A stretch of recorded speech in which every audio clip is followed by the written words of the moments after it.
yang namanya salik itu pasti akan mengalami suatu perjalanan. Perjalanan yang pertama itu adalah seorang salik disuruh untuk bertakholi.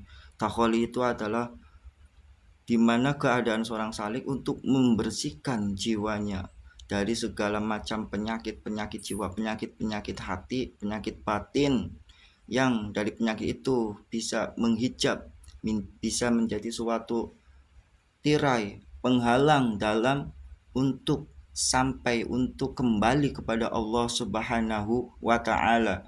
Maka pada awal-awalnya seorang salik akan diberikan oleh suatu tuntunannya untuk bertaubatan nasuha.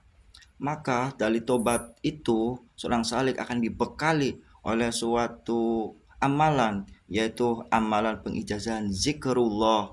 Zikir itu tidak akan memperoleh faedah yang sangat sempurna untuk membersihkan keadaan jiwa yang kotor bagi seorang salik kecuali dengan talqin. Tentunya kalimat talqin tiada lain tiada bukan laqinu mautakum bi kalimati la ilaha illallah.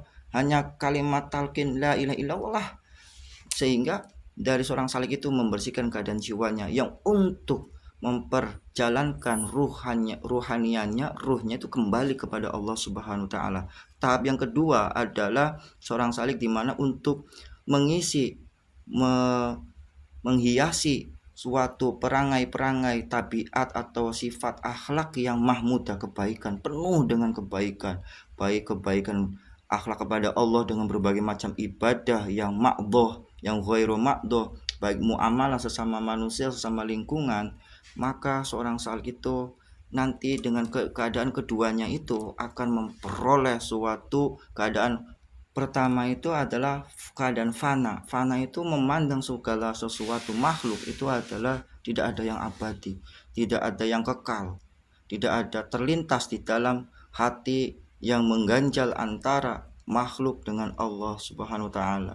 Sehingga dengan fananya seorang salik itu harus diteruskan dengan fana fil fana, yaitu sampai dengan keegoan dirinya pun itu harus dilepaskan atau dihancurkan.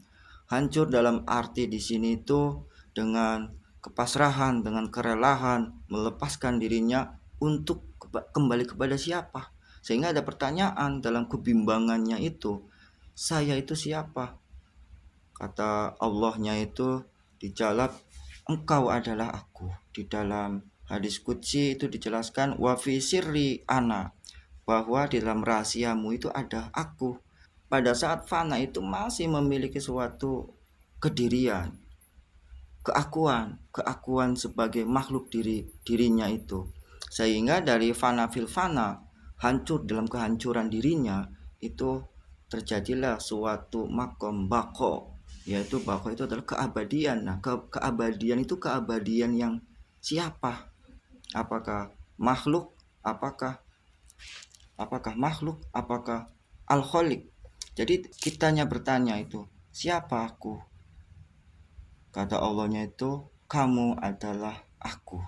Di dalam hadis qudsi dijelaskan, bana itu fi Jafi ibnu Abdam qasron wa fi qasri sadron wa fi sadri qalban wa fi qalbi fuadan wa fi fuadi syaghafan wa fi syaghafi lubban wa fi lubbi sirron, dan wa fi sirri di dalam rahasiamu itu wa fi sirri ana, ada aku Allah.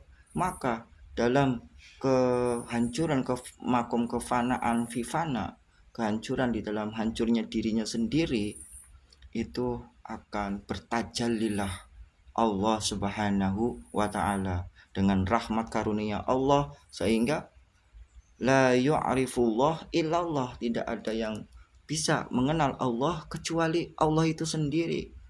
Kecuali Allah sendiri dengan rahmatnya ingin menampakkan, ingin menajalikan kepada qalbu mukminin baitullah, hati seorang mukmin itu yang benar-benar beriman, sebagaimana yang sudah saya jelaskan, itu singgah sananya Allah, rahasianya Allah. Al-insan sirullah, al-insan itu adalah rahasianya Allah.